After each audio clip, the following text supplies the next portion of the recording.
जय श्री राम। मैं डॉक्टर राकेश कथुरिया, आपका वैदिक और लाल किताब एस्ट्रोलॉजर, आज अप्रैल माह का भविष्य डिस्कस करने आया हूं आपके सामने।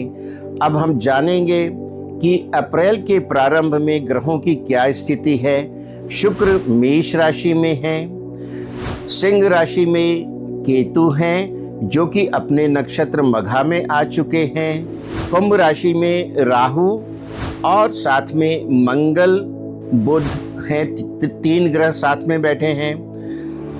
मीन राशि में शनि मार्गी चल रहे हैं और उनके साथ सूर्य हैं। तो ये है ग्रहों की स्थिति।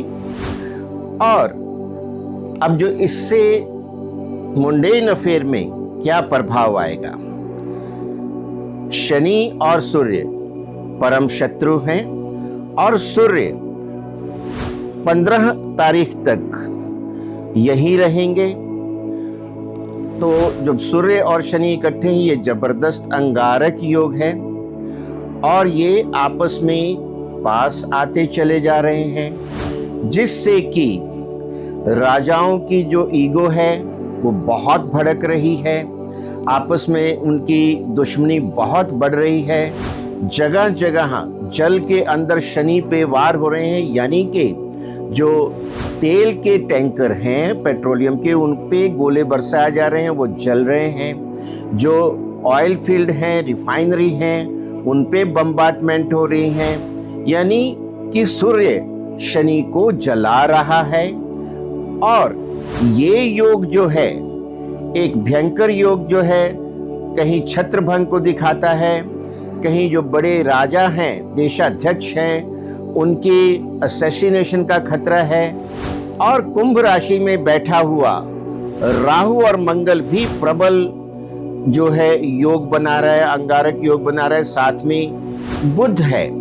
बुध जो है 11 अप्रैल को अपनी नीच राशि मीन में आएगा और सूर्य और शनि के साथ युति बनाएगा। जब बुध और शनि मिलते हैं तो ये जड़ता बनाते हैं, यानी चलते हुए काम रुक जाते हैं। और इसके पश्चात जो मंगल हैं वो 2 अप्रैल को मीन राशि में प्रवेश करेंगे। तो मीन राशि में शनि, मंगल और सूर्य की युति और भी भयंकर हो जाएगी। साथ में इनका जो षडाष्टक बन रहा है राहु केतु के साथ, वो भी बहुत भयंकर है। और करेला और नीम चढ़ा इस समय राहु अपने नक्षत्र शतभिषा में विचरण कर रहे हैं और केतु अपने नक्षत्र मघा में विचरण कर रहे हैं। तो ये इंडिकेट करता है कि जो आतंकवादी ग्रुप हैं जैसे कि हिजबुल्ला, हमास, हुती, ये सब भी एक्टिवली इस जो मिडल ईस्ट की वार चल रही है उसमें पार्टिसिपेट करेंगे और जिनके लिए करेंगे उनसे अपनी टर्म्स कंडीशन मनवाएंगे। और मेटल का जो है कारक सूरज और मंगल दोनों मीन राशि में आ रहे हैं। तो आप देखेंगे कि जो मेटल्स हैं, सोना, चांदी, कॉपर, लेड, जिंक और रेयर अर्थ मेटल, इनके भावों में बहुत उछाल आएगा और जबरदस्त फ्लक्चुएशन देखने को मिलेगी। और रेयर अर्थ के लिए भी युद्ध होंगे। अप्रैल के माह में जो ग्रहों की स्थितियां दिखा रही हैं कि चाइना भी ताइवान पे बहुत बड़ा हमला कर सकता है।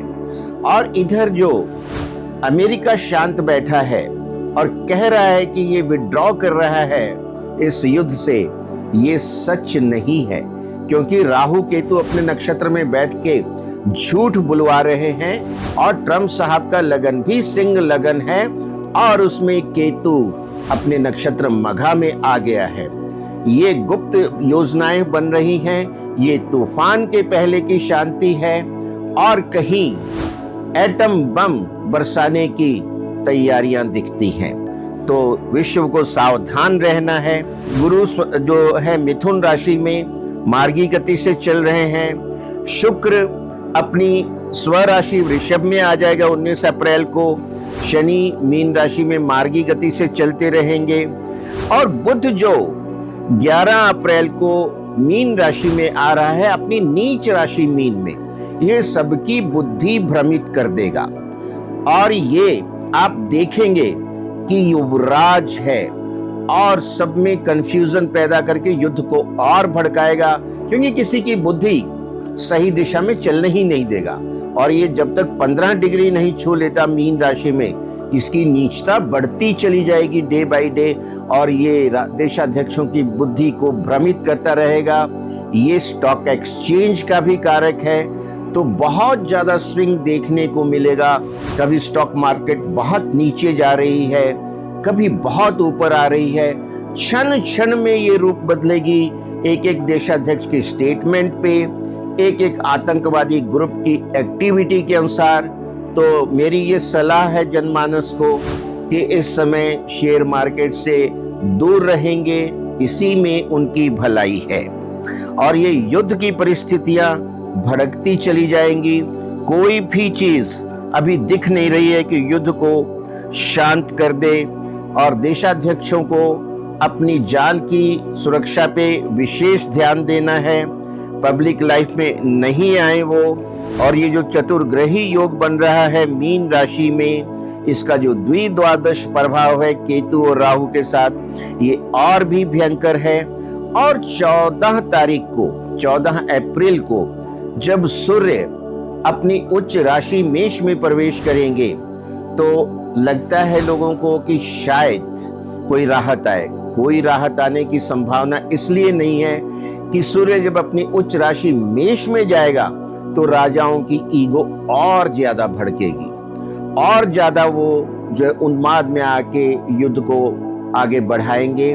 सेकेंडली, सूर्य का शनि के साथ द्विद्वादश योग बन गया, और वहीं मंगल भी साथ में है, बुध भी साथ में है।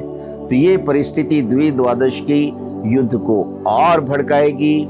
वातावरण में गर्मी बहुत बढ़ेगी, और ये जो बम फट रहे हैं इससे ऊष्मा बढ़ेगी, पॉल्यूशन बढ़ेगा, लोगों का जो है दम घुटने से भी मृत्यु होगी, और ये मास कैजुअलिटी की तरफ दिखाता है। आज तो दुनिया एटम बमों से भरी पड़ी है और ये युद्ध हो रहा है।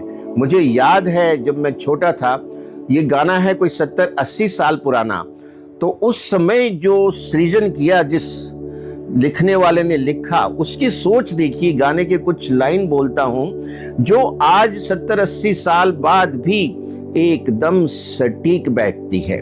वो गाना इस तरह है, एटम बमों के जोर पे ऐठी है ये दुनिया, बारूद के एक ढेर पे बैठी है ये दुनिया, एटम बमों के जोर पे ऐठी है ये दुनिया, बारूद के एक ढेर पे बैठी है ये दुनिया, तुम हर कदम उठाना जरा देख भाल के, इस देश को रखना मेरे बच्चों संभाल के। और ये गाना हमारे लीडरशिप के लिए एकदम सटीक बैठता है।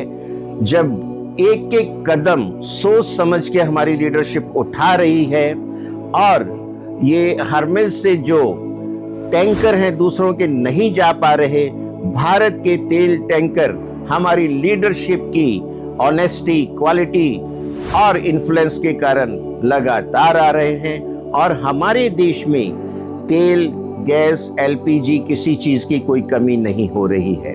तो ये गाना लगता है कि हमारे लीडरशिप ने भी बचपन में सुना था, और ये गाना कितना सटीक है। आज सारा युद्ध इसी बात पे है कि एटम बम के जोर पे लोग ऐठ रहे हैं।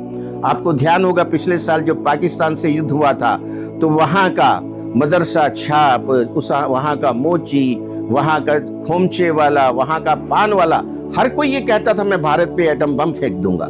क्या ऐठ रहे हो? और आज जो है एटम बम इतने हो चुके हैं कि लोग ये चाहते थे कि ईरान एटम बम ना बनाए, लेकिन वो नहीं मान रहा था, वो एटम बम पे ऐठ रहा था, उससे ये युद्ध हुआ। तो ये सटीक गाना आज एकदम एक एक शब्द प्रमाणित कर रहा है।